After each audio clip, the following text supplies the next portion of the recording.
Eden Raskin-Jenkins. I'm the Member Services and Policy Director with the Restaurant Association Metropolitan Washington. We like to work with our allied members and our partners on different training opportunities that we think would benefit the restaurant industry and our membership community. And so we always kind of put these together based on relevant topics that we know are major issues our industry is facing. And so we're really happy to work with Potomac Law Group on this. They have been great partners of ours over the years. They're lovely. If you ever come to any of our events back in the day, Steve is always there with Kevin. And so it's nice to see your face in this format at least. So I'll pass it off to Potomac Law Group. We're really grateful that you are able to co-host this training with us today. And then just a little background on them. They're a full service law firm representing restaurants, hospitality, wine, beer, and distilled spirits wholesalers. And then Isaac, I think, is going to be doing the presentation, but I'll be passing it off to Steve maybe. Yeah. Isaac is a partner in the HR employment section, and he's also a member of Potomac Law Group's COVID task force.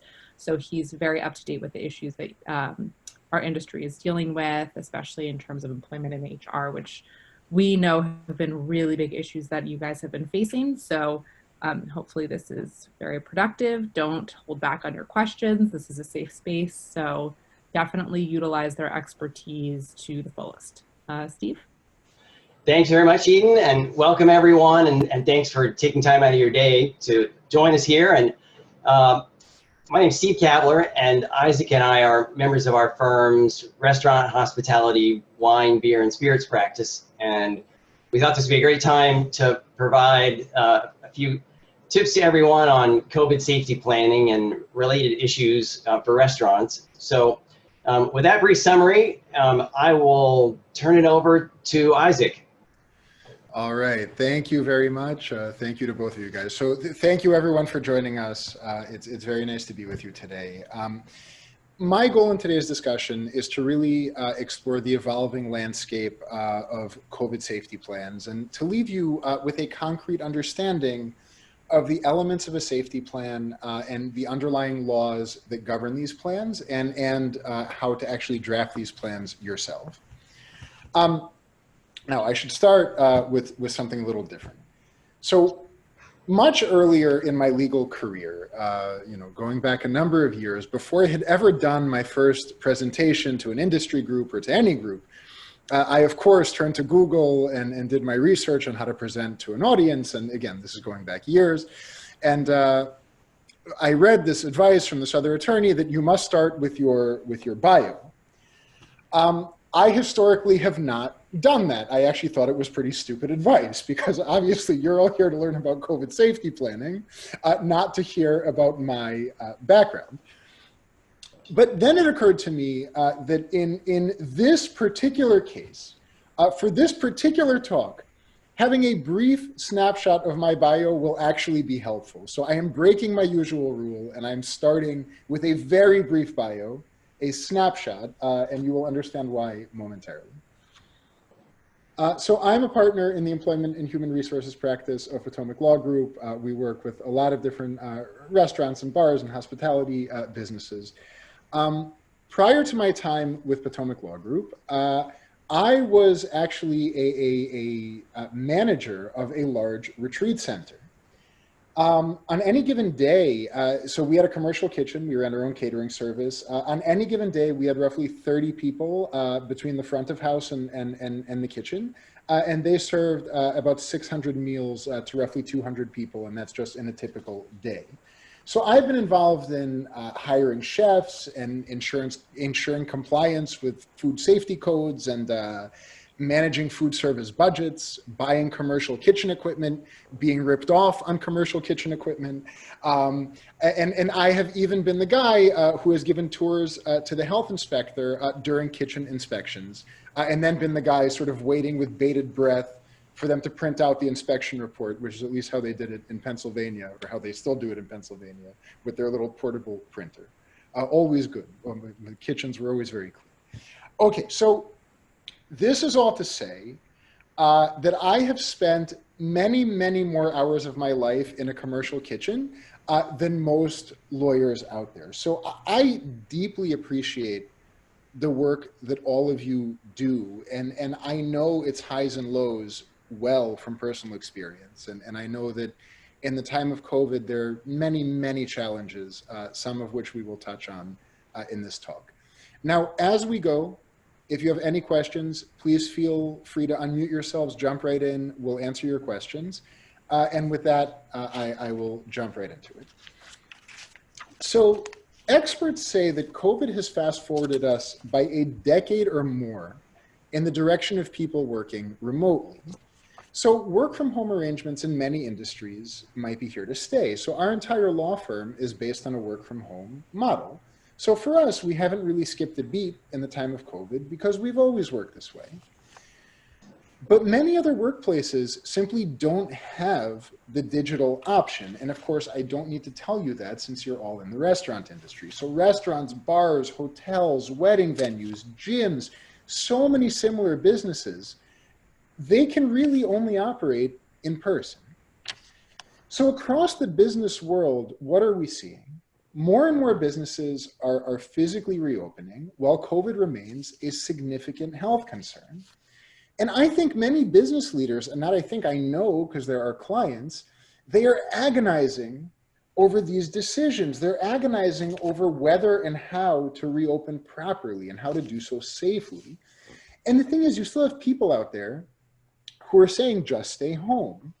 And like, look, I get it, right? COVID is a significant health concern, but if you're a restaurant, just stay home isn't really an option. If your staff are just staying home, your restaurant may be going out of business, right? And that's not a position that any of us want to be in. So I truly sympathize with the executives and the restaurant professionals who have to make some really, really difficult decisions during these uncertain times. And just think of the questions. I mean, you already think of these questions, but to recount some of the questions that restaurant leaders are sort of concerned with today is, first of all, are we allowed to open, right? Just because we can open, does it mean we should open? How do we keep everyone safe? How do we keep COVID out? By the way, you can't, and we're going to come back to that. What happens if COVID gets in? Or perhaps we modify that question to what happens when COVID gets in? What are the relevant laws and regulations? Is it even possible for us to comply with all the relevant laws and regulations? How do we protect our employees who have health conditions and might be especially susceptible to complications from COVID? So these and many other questions, I know, weigh heavily on all of your minds. And look, the national conversation is really comprised of these topics, right? You open a newspaper, this is what you're reading about. I guess you click on a newspaper these days, since very few people still open a newspaper. But in any event, this is what you read about. But these topics, they're often addressed in sort of broad theoretical brushstrokes by reporters and opinion writers who don't have a personal stake in the outcome. When you don't have to live with the decisions, that is, it's so much easier to write about them. On the other hand, business leaders, restaurant professionals, they have to navigate landmines when answering these and other questions that we just went through. So where are we sort of in our current stage of reopening? What position do we find ourselves in? Some businesses are simply staying shuttered while waiting out the COVID storm. The thing is, as that wait becomes longer and longer, many other businesses are looking to reopen in the not so distant future. And yet others have been operating for weeks and in some cases months while doing everything possible to keep their employees and their customers safe. And I assume that all of you or most of you fall into that final category of currently being open and doing everything possible to stay safe. Here's the bright side of things. We have information and best practices now about operating safely that simply didn't exist a few months ago. So businesses that are considering or planning to reopen, right, they have now a wealth of knowledge that didn't exist for those of us who already reopened. And now those of us, and again, I assume this is all of you or most of you who have already reopened, right? You now have access to best practices today that you simply didn't have access to a month ago or 2 months ago, or even 3 weeks ago, because of how quickly things are evolving. So, you know, the topic we're discussing now, if you turn to Google and you say, Google, how do I do this safely, right? The question you're putting into Google is essentially some variation of reopening plan, return to work plan, right? This is how the conversation started. It started with discussing these reopening plans, these return to work plans. I actually think it's time to shift our terminology.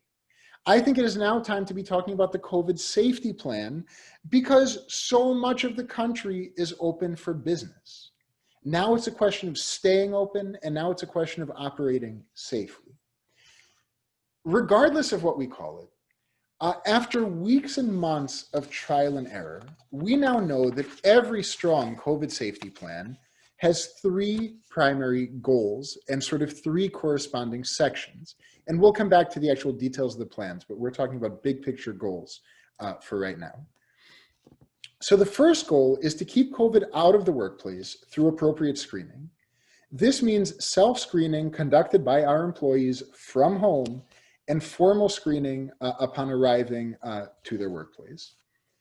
Second is to limit the spread of COVID in the workplace through things like capacity limits and disposable menus and social distancing and proper cleaning and mask wearing and all the other safety measures that we take to operate in a way that prevents COVID from spreading. And we will get into these things in more detail. And third is to react appropriately when COVID makes its way into the workplace. Now, the thing to keep in mind is a safety plan is only as strong as its corresponding training.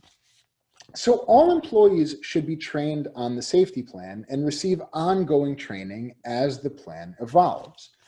And you know, if you have the best plan in the world, but employees have only seen it on paper, then that plan is just about worthless.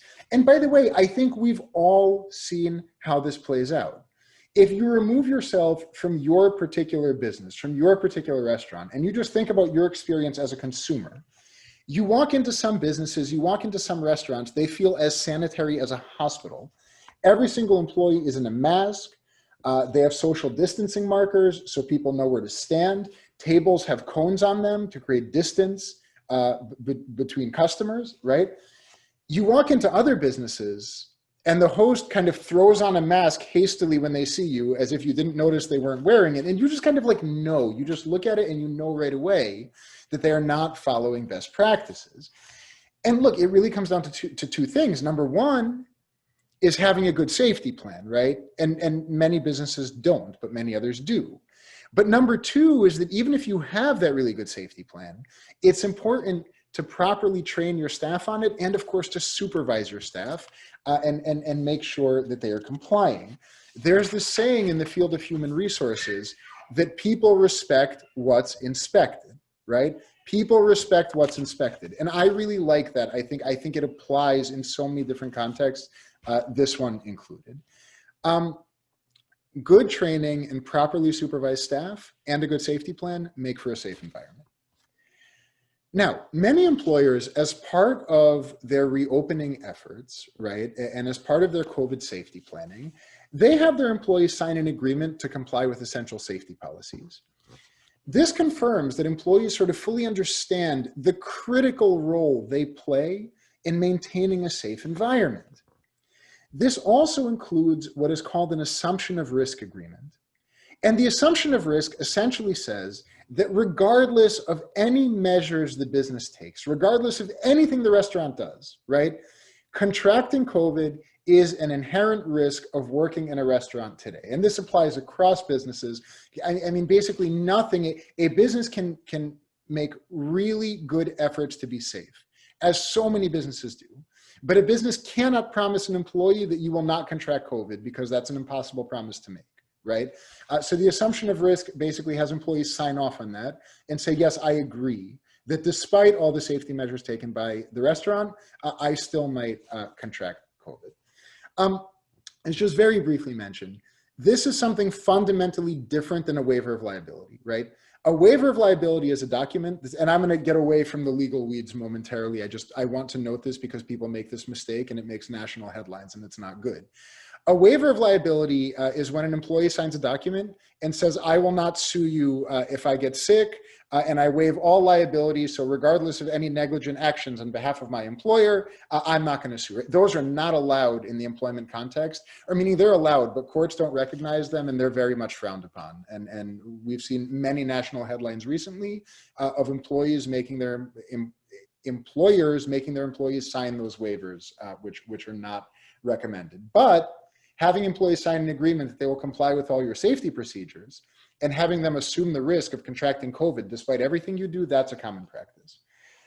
Okay, switching gears completely. Much like your employees need to be trained and properly supervised, customers also need to be trained and properly supervised. And here I put trained in quotes. Customers need to be informed of the expectations for their behavior. This quote unquote training takes different forms for different businesses. In the restaurant industry, it mostly consists of signage upon entering and inside the restaurant, and verbal reinforcement. So when somebody walks in without a mask, they're told, please go put a mask on and then come back. Right, and by doing that consistently, restaurants create an expectation for the behaviors that are allowed and not allowed inside. The overarching purpose of every COVID safety plan is the same, and that is obviously to keep customers and to keep employees safe and to minimize the risk of COVID harming someone in your workplace. But the COVID safety plans are not one size fits all. The exact details of each plan, they first of all depend on a combination of local, state, and federal laws and regulations and executive orders, and we will discuss those more a little later. Various industry adopted best practices that maybe haven't made their way into the law. So if every restaurant around you is doing something, but you're not so good, you want to be doing the same thing as everyone else in terms of best practices. And then finally, the unique features of your particular business, which no law can fully take into account and only you know. Now, many pieces of state and federal guidance are also industry specific. Some of the guidance is universal to all businesses, and we'll talk about that guidance. Other guidance is specifically directed to restaurants and bars and similar types of businesses. So when you start getting into these different materials, you see that some of them are mandatory, right? And some of them are optional. So the CDC put out a document. I assume many of you have seen it and read it. It is called Considerations for Restaurants and Bars. That's the name, Considerations for Restaurants and Bars. And the CDC, they often have this like qualifying language around their guidelines that they should be implemented to the extent possible, and a business may consider certain precautions, right? Likewise, OSHA, the Occupational Safety and Health Administration, they put out a document called Guidance for Restaurants Resuming Dine-in Service. Again, guidance, right? It's framed in sort of these optional terms. OSHA also has a manual. It is called Guidance for Preparing Workplaces for COVID-19. On the first page of that manual, it says this is not a standard or regulation. This creates no new legal obligations. What do we make of this? So here's the thing. Despite the advisory language, the first wave of businesses to reopen, they have taught us that not following this optional guidance comes with significant risks. Let me give you an example. Much like the CDC document, Considerations for Restaurants and Bars, CDC put out a guidance document called Suggestions for Youth and Summer Camps, okay? Now, the summer camp industry, again, the purpose of this discussion is not just COVID safety plans, it's also to discuss lessons learned from other industries. The summer camp industry is interesting and in many ways similar to the restaurant industry. They've lost, first of all, $16 billion as a result of the pandemic. 80% of residential camps and 40% of day camps did not open this past summer. I think it's an interesting industry to consider because their opening was really fast-tracked. If you're some day camp in some random state, right, you either opened in late June or you didn't open. Those were your options. So many other businesses said, oh, we're going to give it a few more weeks. We're going to give it another month. If you're a summer camp, you didn't have that option. So camps created this like little snapshot of COVID safety planning that now all of us can learn from. So now, as I said, countless camps didn't open. Some did. Of the camps that did open, many of them had no COVID issues whatsoever. Why? Because of good safety planning, good supervision of their staff, good training, and good training of their staff and their customers. But perhaps not surprisingly, businesses that reopened without any issues do not make for attention-grabbing news stories, right? By contrast, consider the summer headline. This is from the New York Times. The coronavirus infected hundreds at a Georgia summer camp. That's the headline. Now that's the type of thing that people click on. The coronavirus infected hundreds at a Georgia summer camp. Now, various media outlets were quick to observe that this Georgia camp was not in compliance with all the relevant CDC guidelines. Those guidelines were called suggestions. They were explicitly optional, right? But although they're optional, you know, when they are litigated in the media treats it as an unforgivable sin not to be following these quote unquote optional guidelines. We have yet to fully understand how this type of thing will play out when it's litigated in the courts. What we do know is that it will be litigated in the courts, and it already is being litigated in the courts. Now, many states in the federal government are in various stages of considering, and in some cases implementing, this quote unquote COVID shield legislation. COVID shield legislation essentially stops businesses from being sued in certain circumstances for COVID related issues. It's like a little protection for businesses. First of all, in many states, this legislation simply will not pass. Many states aren't even considering it, and those that are, it won't pass. Even in states where it has passed, many different types of businesses are carved out. And we already know many COVID lawsuits have been filed, and many more are coming. These suits are often based on allegations that a business did not follow relevant guidelines and regulations. The failure to do so is presented as negligence or worse. And of course, private actions aren't the only concern, because we also have to worry about the government. Businesses may also face various licensing and other regulatory consequences for lack of compliance with relevant COVID safety rules. So state regulatory bodies are often obligated to shut down businesses that aren't following best practices for COVID and are not following regulations and not following guidelines. I recently read an LA Times headline as follows: "Is a business near you ignoring COVID-19 guidelines? How you can step in." And the article goes on with like a bullet point checklist of things you can do to report a business that's not complying with COVID safety regulations. You do not want to be the business on the receiving end of those types of complaints. The key takeaway, to my mind, from the first wave of businesses that reopened, in addition to the components of a safety plan, is that the best defense to a COVID-related legal issue, whether it's a private action or a government regulatory action, the strongest defense is showing that you followed all relevant laws, regulations, and guidelines. And if you can do that, then you're in pretty good shape when those legal issues come, and you also go a long way to preventing those legal issues altogether. So now, of course, the question becomes, what are the laws, regulations, and guidelines, right? Like, what should we be thinking about when making COVID safety plans?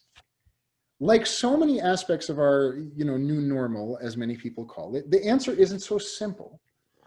Restaurants face a web, all businesses really, restaurants included, face a web of frequently changing and often overlapping regulations and guidelines. So I made a list. I'll tell you what they are. If you email me after, I will send you the list. What should you be thinking about in making a COVID safety plan? What laws should you be complying with? Here's what they are. Number one, the starting point is your state and local laws, regulations, and executive orders. DC has a whole set of regulations specifically for restaurants, in addition to other and bars, and other regulations that apply to restaurants and all other businesses more generally. After looking at the state laws and regulations, you look at the CDC guidelines. Again, some of the CDC guidelines apply to all businesses, right? Others are specific to restaurants, and we've already discussed their guidance document called Considerations for Restaurants and Bars. You should also take into account the US Environmental Protection Agency, EPA materials, which you don't necessarily think about the EPA when it comes to COVID, but those materials include extensive details about cleaning and sanitizing facilities and restaurants, and they're often referenced by state guidelines and other CDC materials. Then we have Equal Employment Opportunity Commission guidance. This mostly concerns issues related to asking employees about their health information, because many of these safety plans begin with a screening of every employee on their way into the workplace, right? And we'll come back to that. And then we have OSHA guidance, which we've already discussed. And of course, we have the new federal FFCRA legislation and other legislation that really applies to sick and family leave for your employees. Now look, obviously, this is a lot to consider and to incorporate into a safety plan, right? Like just saying that list, it probably took me 2 minutes. What simplifies the planning process, or perhaps if you're cynical, what complicates the planning process, so I leave it to you to decide if this simplifies or complicates, is that these materials often cross-reference one another, and they often impose similar and often identical obligations. So as a practical matter, you run a restaurant, you want to be safe, you want to be in compliance with all the relevant laws and regulations. What do? How do you actually write a COVID safety plan? So many businesses begin with the state guidance as their foundation. And now I've seen guidance from many states because in my practice, I'm advising all sorts of businesses on reopening. I will tell you the DC guidance for restaurants is actually pretty good. It's pretty user-friendly. It's easy to read. It's clear. It's a good foundation for a safety plan. And then using the state guidance as a foundation of the plan, businesses look at the other materials that I just listed, which I'm glad to email you after this discussion, and they use them as a sort of checklist to make sure that their existing plan has all the relevant requirements. Now, sometimes it happens, not often, but I've seen it, sometimes it happens that the obligations are different. The state says do A, and the federal government says do B, right? Whenever that happens, my advice is you follow the stricter requirement. Whatever the more stringent requirement is, that's the one you implement into your plan.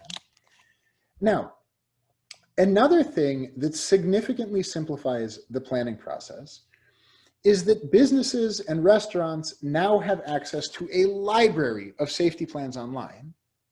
When we were first drafting these COVID safety plans, we were drafting them from scratch. There was no template, right? We were making the templates. But now there's a whole world out there of COVID safety plans. And look, you don't know who drafted them. You don't know which state laws they take into account. Sometimes you do. But each plan might have its flaws, but they really come together to paint a picture of best practices for COVID safety planning. And again, that's something that restaurants benefit from today that they simply didn't have and couldn't benefit from some number of weeks ago and some number of months ago. A critical thing to keep in mind is that these templates are often a snapshot in time. And what do I mean by that? Our medical and scientific knowledge of COVID is constantly evolving. It's constantly increasing. And the relevant laws and regulations change, and the COVID safety plans have to keep pace. So a plan that was really excellent 2 months ago, right? If that plan hasn't been updated for the current state of the laws and regulations and medical knowledge, that plan could be completely out of compliance, which by the way, is often really surprising to clients, right? Because they spent all this money on a COVID safety plan 2 months ago, they now say I have a COVID safety plan. But if they haven't updated that plan, right, it might not be in compliance anymore. So that's an important thing to keep in mind. But on the bright side, updating a safety plan is a really quick process, relatively, as opposed to writing the plan from scratch. Okay. There's one final set of considerations here. And all of these safety plans, one of their critical components is screening your employees before they come into the workplace, checking their temperature, asking them various screening questions. And those questions, by the way, are captured in a DC sample questionnaire, which you can just download from the government website. But these are health-related questions that you're asking your employees. So whenever employers conduct health screenings or otherwise make decisions based on their employees' health, the Americans with Disabilities Act becomes an important consideration. Complying with the Act is not rocket science by any means, but you just have to know what to comply with. So I want to mention just a few points about the ADA, that's the Americans with Disabilities Act, which are important to keep in mind for this context. So number one, the ADA regulates medical examinations conducted by employers and the medical questions employers are allowed to ask employees. It also requires reasonable accommodations to disabled individuals in the workplace. The EEOC, they've issued extensive guidance to help employers navigate all of these types of considerations. You can see that guidance on their website, and I will give you some of the key takeaways that sort of address these types of employee health and reasonable accommodation questions. Number one, you should not be asking your employees any questions related to disabilities, such as whether an employee has a compromised immune system or a medical condition which makes the employee more susceptible to COVID-19, right? You can ask questions about symptoms of COVID-19 to ensure that sick employees stay home. Likewise, if an employee calls in sick without giving you any details about why they're calling in sick, you can ask about COVID and COVID symptoms to protect all your other employees and to be able to tell the other employees that they've been exposed to someone with COVID. Now, employers can check temperatures, right? You can require the administration of COVID tests. And you can conduct screenings of current employees and of new employees, but only after you've made them a conditional job offer. So if you screen a new employee before they start, it can't be before you made a job offer, it has to be after. Now, if an employee refuses to answer COVID screening questions, or if they refuse to allow a temperature check, you can bar them from the workplace, right? You can just ban them from entering entirely. But the EEOC encourages you to ask them why they don't want to answer. And it encourages you to explain to them that the information will be treated confidentially. And for many people, that sort of puts their mind at ease and empowers them to answer questions that they otherwise wouldn't answer. Now, any medical records that result from medical screenings should be part of a separate medical file that is not part of an employee's personnel file. In general, along those lines, confidentiality in this context is really, really important. Employers who send an employee home should keep the decision confidential. You can tell other employees that they were exposed to someone who has COVID, but you can't say who that someone is. Now, here's the thing. If you have a small workplace, right, you have 4 employees and you sent one of them home and you tell the other employees, hey, someone was sent home due to COVID, the other employees are going to say, oh, was it Rachel, was it John, or whatever? You're not allowed to answer that question, even if it's obvious who the person was.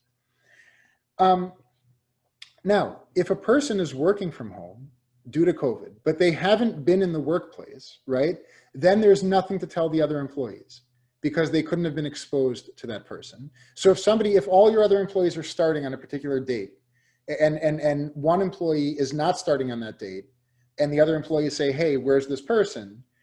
You cannot say this person is working from home due to COVID, or in a restaurant context, this person is not working now due to COVID. Can't say that. Along those lines, you can delay the start date of an employee due to a COVID test.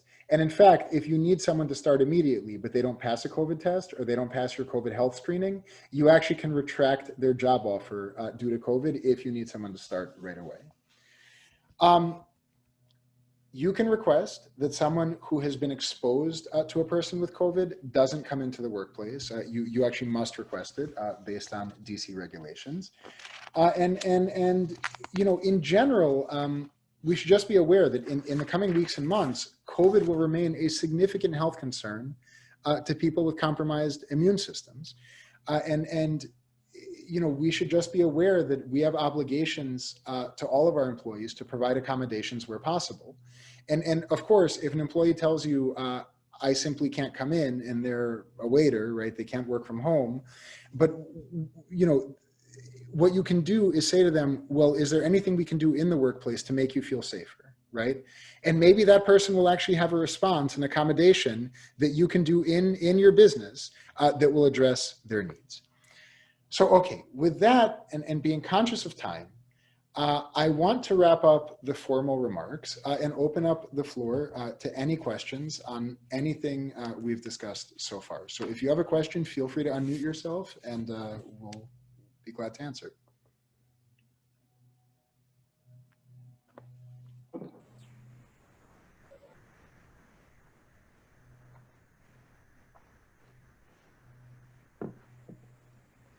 Okay, so seeing none, I invite all of you, if you have any questions about COVID or any other sort of legal matters, please feel free to reach out to us. We will be glad to assist. If you have questions on anything I discussed, the list of laws that should be part of your safety plan or anything like that, just shoot me an email. I will send it right over to you. And please don't hesitate to be in touch. So thank you so much for your time.